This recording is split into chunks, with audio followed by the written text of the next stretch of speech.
Everyone. तो आज हम पैथोजेनेटिक्स के 2019 के प्रीवियस ईयर क्वेश्चन पेपर में सबसे पहले शॉर्ट नोट्स देखते हैं। तो इसमें पहले मैं बताना चाहूँगी इम्पोर्टेंस ऑफ क्लिनिकल पैथोलॉजी के बारे में, और जो बाकी क्वेश्चंस हैं उसके लिए नेक्स्ट वीडियो अपलोड होते रहेंगे। तो चलिए देखते हैं इम्पोर्टेंस ऑफ क्लिनिकल पैथोलॉजी क्या है। तो इम्पोर्टेंस ऑफ क्लिनिकल पैथोलॉजी में, clinical pathology plays a crucial role in health care, providing essential information for diagnosis, treatment and management of disease. तो क्लिनिकल पैथोलॉजी एक क्रूशियल रोल प्ले करती है health care, मतलब important role play करती है health care देने में, जो कि हमें ऐसे महत्वपूर्ण इम्पॉर्टेंट इन्फॉर्मेशन देती है, आवश्यक इन्फॉर्मेशन देती है डायग्नोसिस के बारे में कि डायग्नोसिस कैसे करना है, डायग्नोसिस क्या आया है, डायग्नोसिस के बेस पे हम ट्रीटमेंट कर पाते हैं, और ट्रीटमेंट के साथ साथ ही हम मैनेजमेंट कर पाते हैं डिजीज़ का। तो क्लिनिकल पैथोलॉजी के थ्रू हमें नॉलेज मिल पाता है, हमें एक्यूरेट इन्फॉर्मेशन मिल जाती है डायग्नोसिस से रिलेटेड, और जब डायग्नोसिस कंफर्म हो जाता है तो उसके अकॉर्डिंग ही ट्रीटमेंट होता है पेशेंट का, और उसके अकॉर्डिंग ही डिजीज़ का मैनेजमेंट होता है। तो सबसे पहला accurate diagnosis. Clinical pathology test help disease diagnosis diseases, identifying underlying causes and guiding treatment.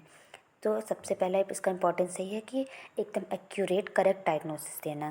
Clinical pathology में जो टेस्ट होते हैं पैथोलॉजी में, उससे हम डिसीज़ कौन सी डिजीज़ है उसको डायग्नोज कर पाते हैं, पता लगा पाते हैं, और ये भी पता लगा पाते हैं कि किस कारण से ये डिज़ीज़ हो रही है और क्या ट्रीटमेंट देंगे जिससे ये डिज़ीज़ को रोका जा सकता है या ख़त्म किया जा सकता है।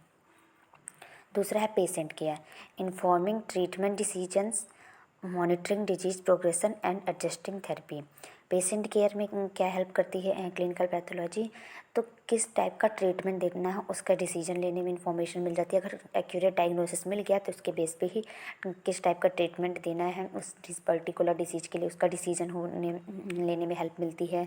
डिजीज़ के प्रोग्रेशन की, डिजीज़ किस तरह प्रोग्रेस कर रहे हैं उसको मॉनिटर करके पता लगाया जा सकता है, और किस टाइप की थेरेपी देनी है पेशेंट को जिससे हमें अच्छा आउटकम मिल सके, उसमें ये क्लिनिकल पैथोलॉजी हेल्प करती है। तो पेशेंट केयर में ट्रीटमेंट का डिसीजन लेने में हेल्प करेगी, डिजीज़ किस तरह प्रोग्रेस कर रहे हैं उसको मॉनिटर करने में हेल्प करेगी, और किस टाइप की थेरेपी देनी जिससे हमें अच्छा आउटकम मिल सके। नेक्स्ट है disease prevention, screening test detect diseases early enabling preventive measures. Disease prevention में कैसे मतलब किसी भी डिजीज़ को रोकने में कैसे हेल्प करती है, तो स्क्रीनिंग टेस्ट होती है। स्क्रीनिंग टेस्ट के थ्रू हम किसी भी डिजीज़ को पहले ही डिटेक्ट कर लेते कि हाँ ये पर्सन इस डिजीज़ से सफ़र करने वाला है, या इस डिसीज़ के सिम्टम्स इस पर्सन में दिखाई दे रहे हैं। अभी माइल्ड सिम्टम्स, आगे जाके सिम्टम्स सीवियर बन सकते हैं।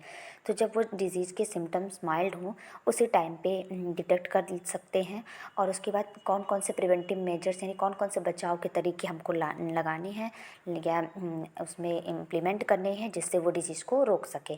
तो स्क्रीनिंग टेस्ट की मदद से डिजीज़ के बारे में पहले से ही पता चल जाएगा, और हम ऐसी टेक्निक का यूज करेंगे जिससे उस डिजीज़ को उसी स्टेज पे रोकते, आगे सीवियर ना होने दें।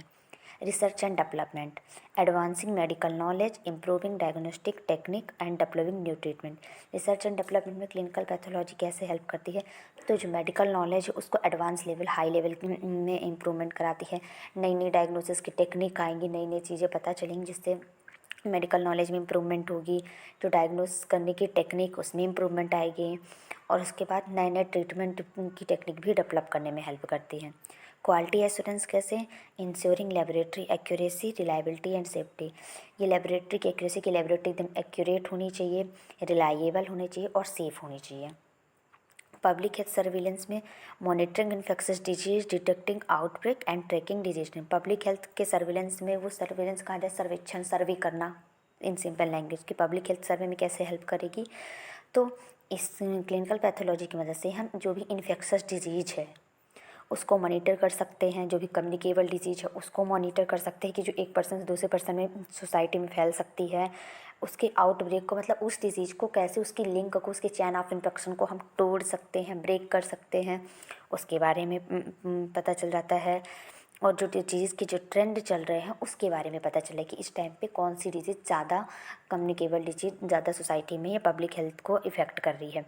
तो इन्फेक्शस डिजीज़ के बारे में मॉनिटर करेंगे तो जिससे हम पता लगा पाएंगे कि इस डिजीज़ के इन्फेक्शन को, चैन ऑफ इन्फेक्शन को हम इस लिंक को कैसे तोड़ सकते हैं और डिजीज़ के ट्रेंड को ट्रैक कर सकते हैं।